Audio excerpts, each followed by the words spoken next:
Hello class, मैं श्री गोविंद कुमार राहुल और आज हम लोग डिस्कस करने वाले हैं डिस्क्रीट मैथ्स के अंदर 4 वेरिएबल बूलियन फंक्शंस का सिंप्लीफिकेशन यूजिंग के मैप। तो पहले हम देखेंगे कि 4 वेरिएबल्स के लिए के मैप का स्ट्रक्चर क्या होता है, फिर हम उसके लिए सिंप्लीफिकेशन देखेंगे। तो let's say Boolean function is a function of 4 variable, let's say A, B, C and D. ठीक है क्लास, तो ए बी सी डी के लिए हमारे एक बूलियन फंक्शन हम देखने वाले हैं। आपको इसके लिए बता दूं, लेट्स से कि हमने इसको क्या कर दिया, ए बी ले लिया और इसको हमने क्या ले लिया, सी डी ले लिया। आप कोई भी ले सकते हैं, डब्ल्यू एक्स वाई जेड कुछ भी ले सकते हैं।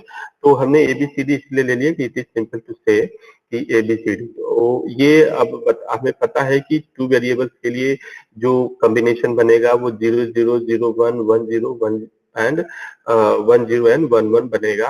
ये सेम इस तरीके से बनेगा। तो आप यहाँ पे इस तरीके से भी कह सकते हैं कि this is A complement and B complement. ठीक है, this is A complement and B uncomplement, this is A uncomplement and B complement. ठीक है, this is A and B.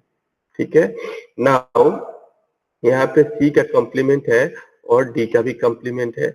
यहाँ सी का कॉम्प्लीमेंट है और डी हमारा पॉजिटिव है। यहाँ पे सी पॉजिटिव है एंड डी कॉम्प्लीमेंट है, एंड यहाँ सी एंड डी दोनों पॉजिटिव है।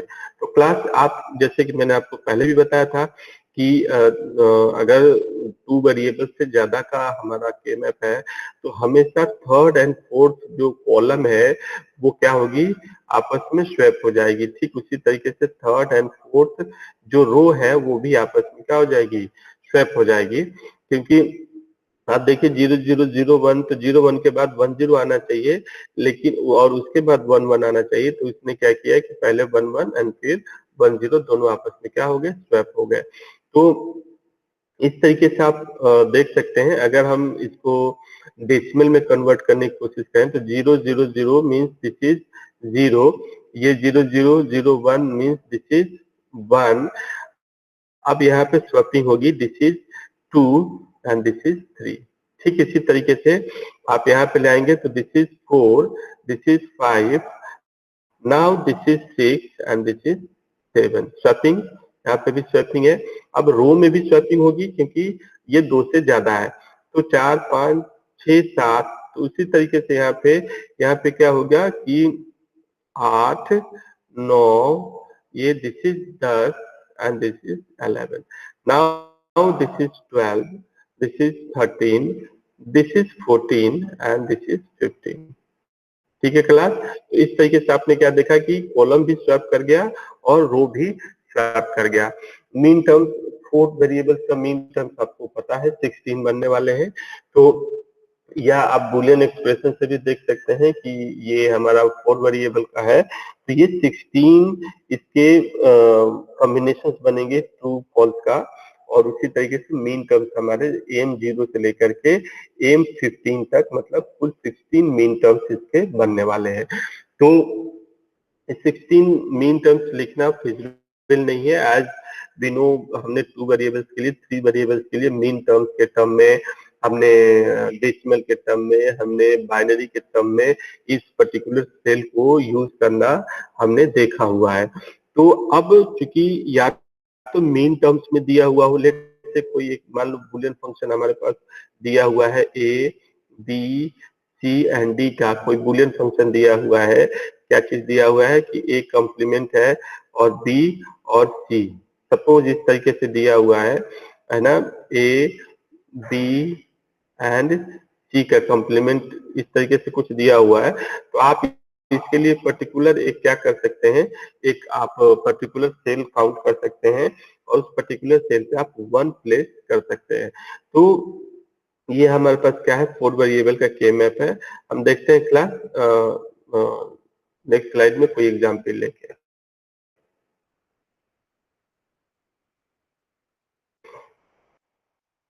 ठीक है, तो ये चीज हमारी चल रही है। यही चीज जो हमने बात अभी आपसे कही थी कि 1 square represent a mean term of 4 litres. इस तरीके से एडजेसेंसी वाले जो टर्म्स है, जो इससे पहले हमने आपके साथ डिस्कस किया हुआ है। जैसे एक एग्जाम्पल लेके देखते हैं, आपको पूरी कहानी समझ में आ जाएगी। जैसे मान लीजिए कि इसने कहा कि Boolean function is a function of A B C D and it is equal to summation of min terms 0 1 2 4 5 7 8 9 10 12 and 13। मतलब these are the min terms basically. तो मीन टर्म्स को ही हम डेसिमल में दिखा रहे हैं, डिपिक्ट कर रहे हैं। तो आप सिंपली क्या कर सकते हैं कि दिस इज 0 0, हम इसको कह सकते हैं this is 0 1, this is 1 1, this is 1 and 0। इन सेम में this is 0 0, this is 0 1, this is 1 1 and this is 1 and 0। ये स्वैपिंग हुई है यहाँ पे भी स्वैपिंग हुई है। अब इसके अकॉर्डिंग हम सभी लोगों को पता है कि ये चीजें क्या है। हम मिनट आपको लिख देते हैं। ये हमारा क्या है, 0 है, this is 1, this is 2, this is 3। ठीक है class, this is 4 5, this is 6 and this is 7। ठीक है, this is 8, this is 8, this is 9, this is 10 and this is 11, this is 12, 13 and this is 14 and this is 15। ठीक है class, तो ये हमारे पास चीजें दी हुई हैं। अब आप इसके अकॉर्डिंग आप इसमें क्या कर सकते हैं, 1 प्लेस कर सकते हैं। जैसे 0 वाले टर्म्स दिया हुआ है कि 0 मतलब एम नॉट मीन टर्म जो है वो हमारे पास बुलियन एक्सप्रेशन में है, तो हमने इसको 1 कर दिया। अब ये 1 की जगह पे दिया हुआ है तो इसे भी हमने 1 किया। 4 की जगह पे दिया हुआ है 4 इज दिस, तो हमने इसको भी 1 कर दिया। ठीक है, अब 5 दिया है तो 5 को हमने 1 किया। 7 दिया है, 7 1 किया। ठीक है, 6 नहीं है। 8 हमें दिया हुआ है यहाँ पे, तो आप 8 वाले सेल को 1 करिए, 9 को 1 करिए, 10 को 1 करिए, 11 नहीं है, 12 और 13 यहाँ पे दिया हुआ है। तो आप इस तरीके से सारे 1 आप प्लेस कर चुके हैं। अब बात आती है कि इसकी ग्रुपिंग हम कैसे करें। तो ग्रुपिंग करने के अपनी अपनी मेथोडोलॉजी हो सकती है क्लास, लेकिन जो गोल्डन रूल है हम उस चीज को फॉलो करेंगे ही करेंगे। क्या है, आप देखिए 1 2 3 4 5 6 एंड 7 एंड 8, मतलब 8 1 एक साथ है, तो हम ये 2 to the power 1 2 to the power 3 is equal to 8 होता है, हमें पता है।